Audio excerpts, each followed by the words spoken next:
پانی پانا ہے تیرے سامنے کر کے آخنا ہے بابا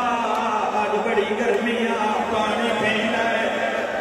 میں ہونا بین پہ پڑھتا جیڑا سنجا ریٹھ تڑپدا دینو آن لا کے آدھا میں انہیں پتا ہن ماتا مرائی بیٹھا وچ پانا برباد سیدہ ہے وہ آ گیا ہے آخری بین شبیعت الجناح برآمد ہوئے گی برآمدی آئے کر کے رونا لیا حسین آکھیا اللہ اکبر پڑھا یا لکاوا شیعہ میں نو پڑھن دیو میرے ڈھیر سارے میں سنت میر آئے ہوئے انہاں نو دسن دیو جاندے پیر دا بچڑا کے میں مارے آئے